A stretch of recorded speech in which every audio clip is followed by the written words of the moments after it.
Hello, welcome here to this space. I want to take a moment to share about my philosophies, my brand, what I'm about, maybe what you can expect. And I want to talk a little bit about my flavor of tantra because tantra is such a big umbrella. It can be referring to so many things. And also at this point, people just use it as a buzzword sometimes in their work. And so I want to be specific with how I'm using it and the flavor that you can find here with me. So the first thing I want to say is that my brand, my basis, my passion, I want to say highest value. I mean, I think I have other values as well that are just as high, but they're all sort of complementary. But that value and that thread that will be here no matter how you meet me, whether it's like speaking at a corporate event or in a private one-on-one essential space, the work that I do really varies. And I know that part of my work is to exist as a multifaceted paradox at times, like, oh, how could I be this and that? And instead of doing the logical thing, which is like, we'll pick one or niche here or do that, I am meant to exist and live and embody my authenticity, which is the word that I wanted to share with you guys. Like, I'm all about authenticity. But part of that for me is being this, that, and more. Yeah, and that is actually one of the tantric principles. It's the sort of the third path. It's both and more. And I know one of my sayings, I have these little things that I say. It's more is more and more is more. Like, why are we picking? Why do we have to box ourselves into one thing or another?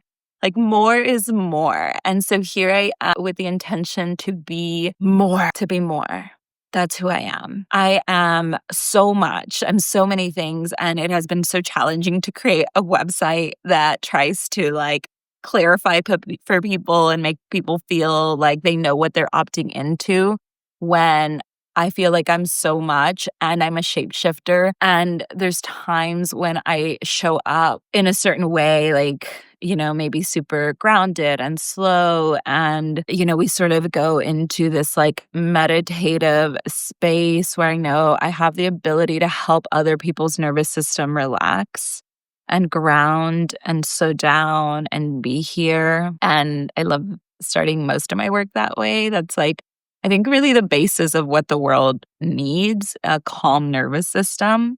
And it's so rare. It's so rare. Most people that I experience, I can feel, just the overactivation. Anyway, so sometimes I'm showing up like that. Other times I'm activating, right? I'm bringing out my boldest, fiery self to sort of light that fire in another, or to move a room, or to bring the energy into a certain place, or to really embody some of the archetypes that are taboo in our society, like a villain or a powerful woman. Why is that taboo? It really is. People won't say it is, but as soon as somebody is actually embodying their full power, it's oh, she's doing too much, or oh, she's manipulative, or oh, she's this. You're right. So we have these just conditionings in our system where we tend to shy away from certain experiences. So who am I? What am I about? The number one thing is authenticity. And that means really showing up true to me, expressing my desires, and being fully in the experience, whatever it is. And the reason why I'm so passionate about this is because I lived most of my life feeling like I needed to segment, edit, refine, polish, make smaller, make tolerable, make palatable who I was. And I was constantly, one, there is the term code switching, which is more okay, because of my cultural background, and a lot of people who are brown and Black know this, and I'm so passionate about this as well. It's okay, this is who I am in this space, and this is who I am here. And I'm sort of code switching.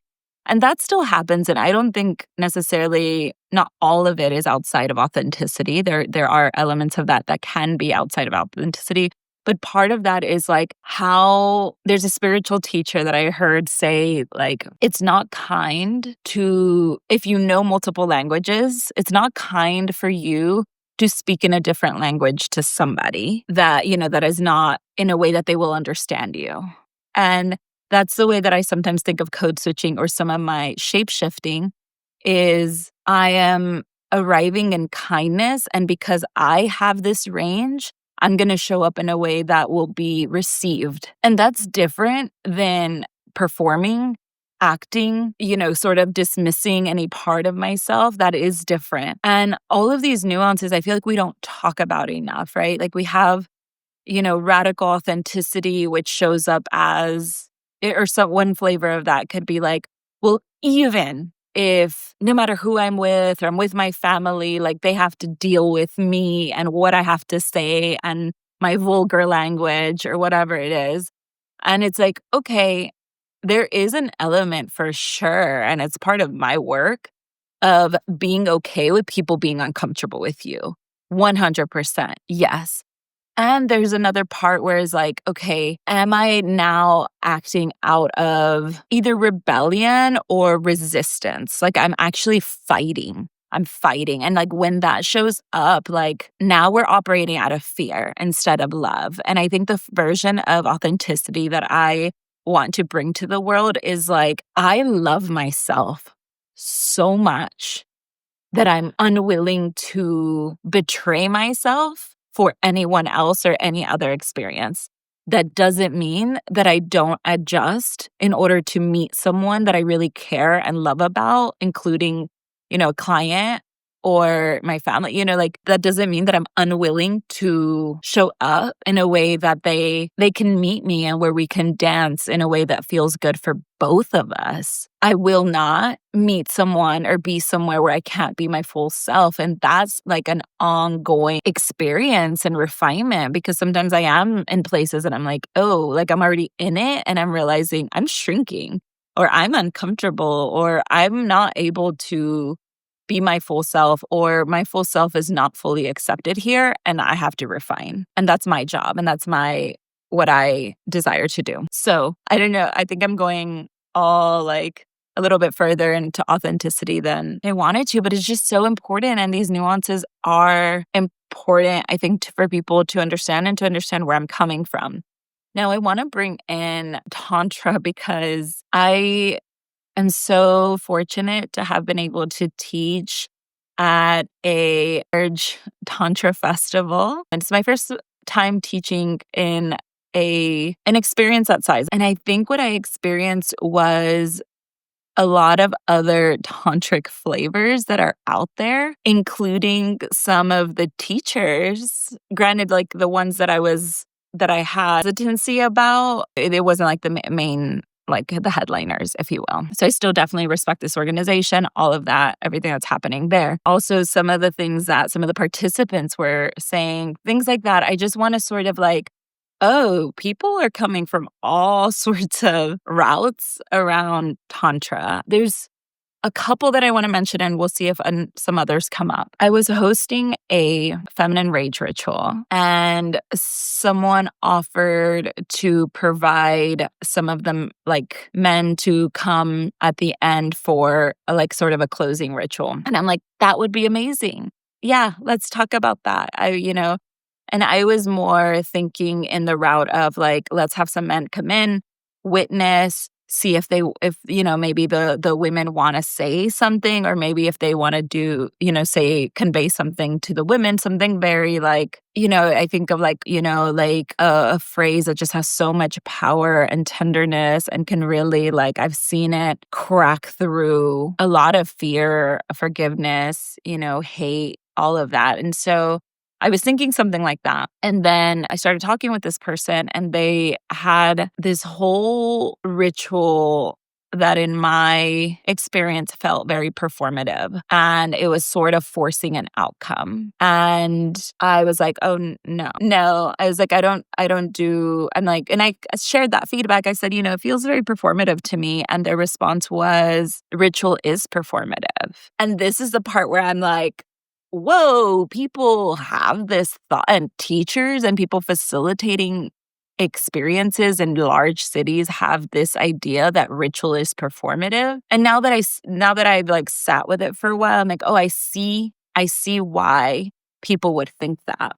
And I want to clarify that I don't believe that and I don't behave like that. And that's not what I mean when I say ritual. God damn, like, I'm just like, my heart contracts at that thought, because ritual is so important in tantra, and for people to associate a performance with it, I think is what makes a lot of tantra feel like where people aren't really getting to the depths of what it actually is. So sitting with that, I'm like, and this is why it's so important for me to share just some of these key things so that people understand where I'm coming from. A ritual is something that you do where you like set aside a time, where you maybe set aside a symbol, or it can have a symbol, like, like a candle or, something. It can be emotion. It can be words you say, and none of that matters. None of it matters, but you choose something. And I always like to teach for people to tune in intuitively what feels like meaningful for them, and what feels easy. Like, also, like, let's not like relax. And the most important part of the ritual is to set a very clear intention. And this is everything to do with Tantra. Tantra is really the path of intention. Like, what is the underlying motive? What is your why underneath it?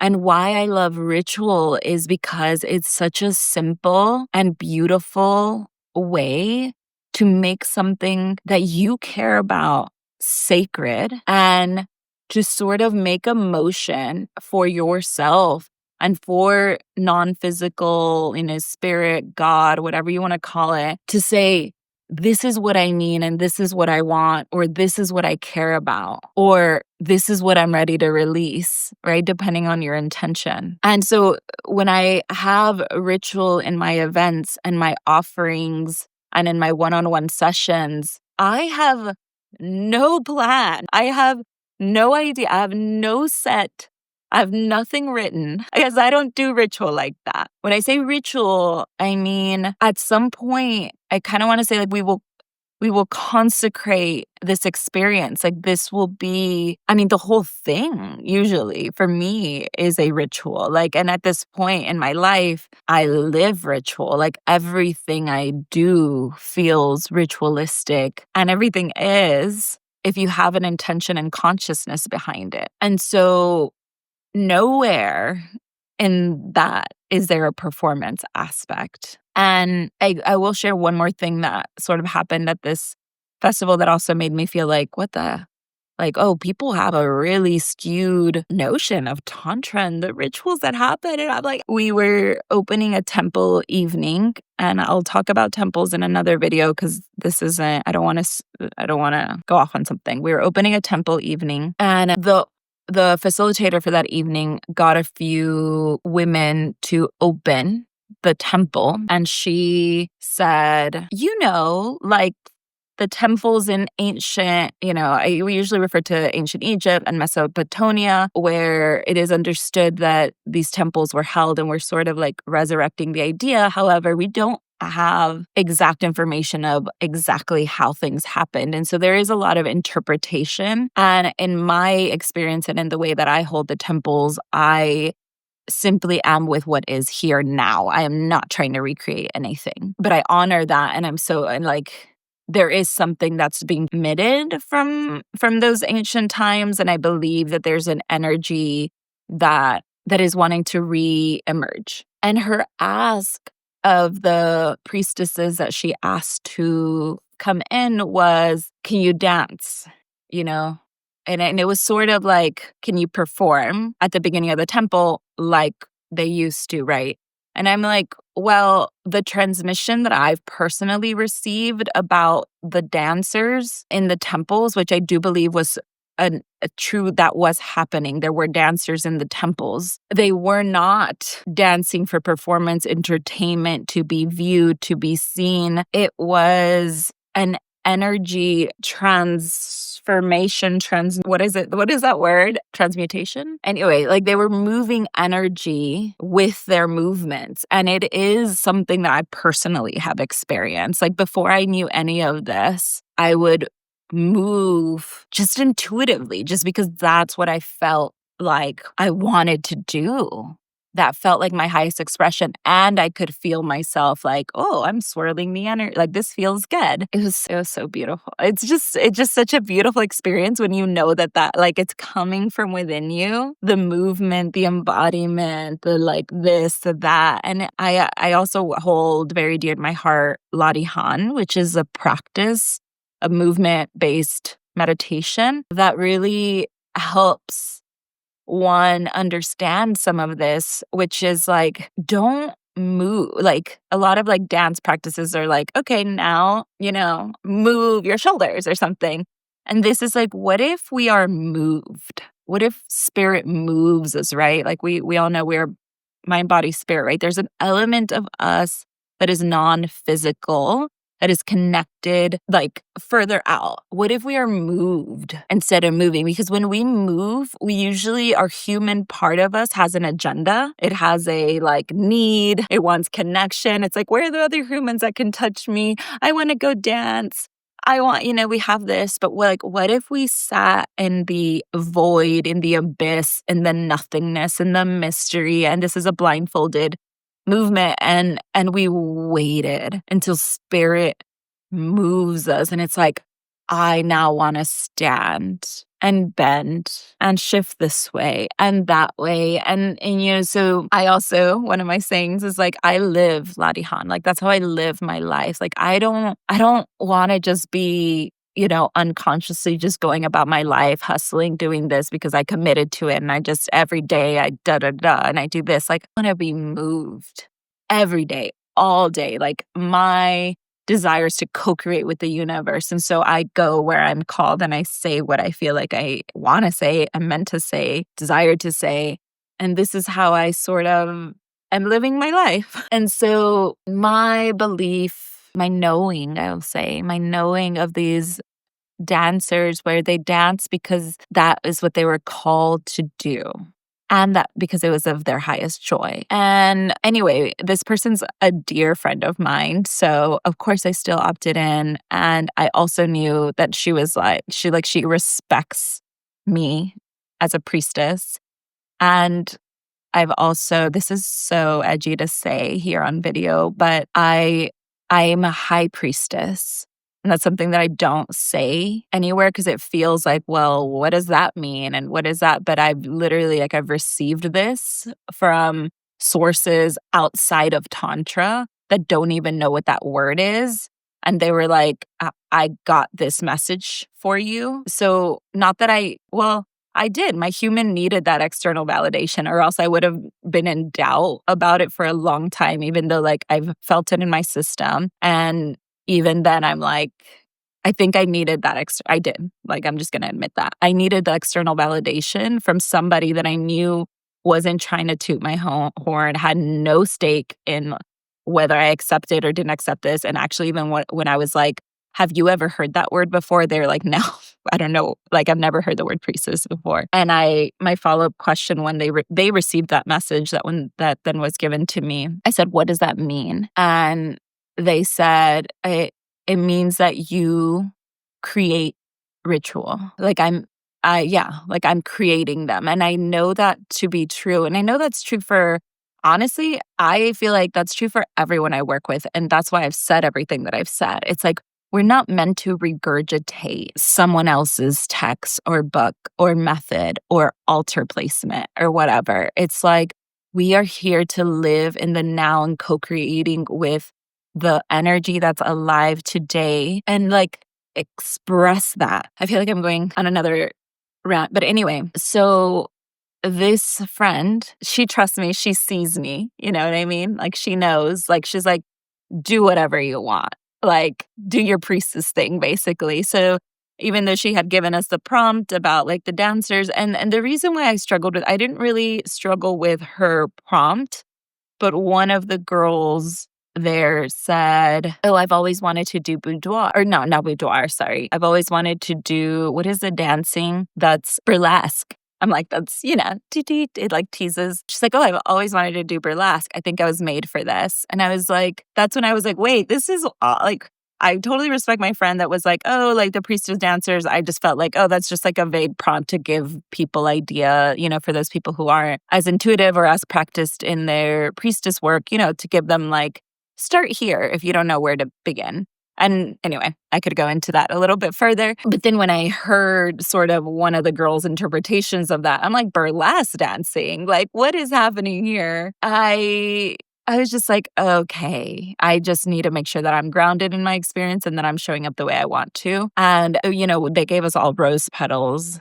And I don't know what the other girls were doing, but I think they were just, dancing in the middle of the circle or whatever. I felt called to bless people's feet and to touch some of the people's feet specifically and just to honor them and just bless their feet. And I was just throwing rose petals on every single person's feet that I could touch and see. And that's it. And then the time was up and that's all I got to do. And I'm so grateful because I was even like moved through that experience of like just like honoring people. Like, yeah, that just felt like genuine to me. And I teary-eyed because I know we have culture like in India where that's, they do that. Like, and I think it's so beautiful to bring honor like that to people. And just, I guess the way that I experience my work is it is genuine to me. And I do dance and I do wear sexy clothes and I do host really sexy events. I think this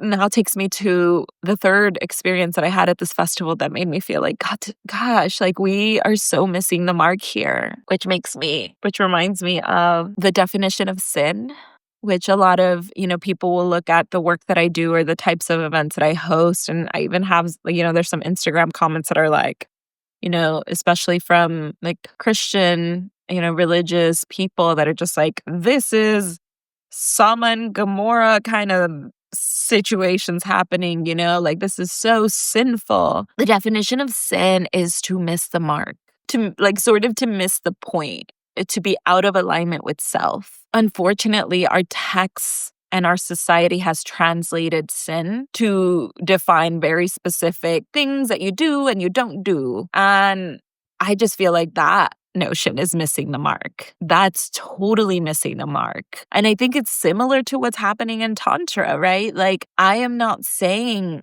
dance or don't dance, right? But like, let's say it's 2,000 years after these words are said, people could interpret it like that. Like, oh, and the burlesque is bad, right? Like, I feel like that's how it's like, no, I want to do burlesque. Like, do not misunderstand me. I would love to learn to do burlesque. I would do it. Is it what we're doing in this moment? There's a time and space for everything. If we want to start quoting scriptures, there's a time and space for everything. And really the point is there's a time for this and there's a time for that. And in Tantra, there is no wrong or bad. There's both and more. And that's another flavor of my Tantra. Like, I really emphasize kind of what I call dark, because I want people to experience their own quote unquote darkness and see that it's good. Even though, Tantra, spirituality, like good and bad doesn't really exist. I specifically like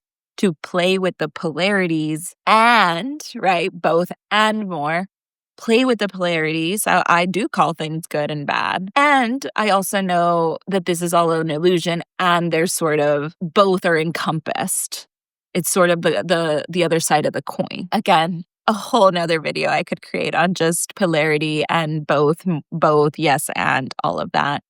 That all exists in my flavor of Tantra, just so you guys know. So the last experience from this Tantra festival that I want to share is right before I was going to be asked to share about my last workshop, which is the art of being unapologetic. It was funny because I was so in surrender to the universe because I knew that what I had planned was not what needed to happen that day. And so I was like, okay, I'll let it go. All my plans, the way I've done this workshop, several other times in other festivals, I'm letting that go. I'm going to show up with I'm just going to show up. I'm surrendered, universe. Tell me what to do. And then I knew that morning they have all the teachers that are going to present just to say a few words about their workshop. And so I'm literally sitting there, the teachers are going, and it's like, I'm next. And I'm like, universe, I still, are you going to drop something in? Because I still don't know what to say about my workshop. I just have the title, which is the only thing that's staying consistent. And what am I doing here? And so I just start getting ready to stand up because I'm going to talk next. And my dear friend, I kind of want to say God bless his soul, but that's very demeaning and passive aggressive to say that. He said, well, he was saying a joke about, me not apologizing because the title of my workshop was The Art of Being Unapologetic. And he said, here is Mayra. It was something like portraying. It feels like the undertone was like performing or exhibiting her sexiness.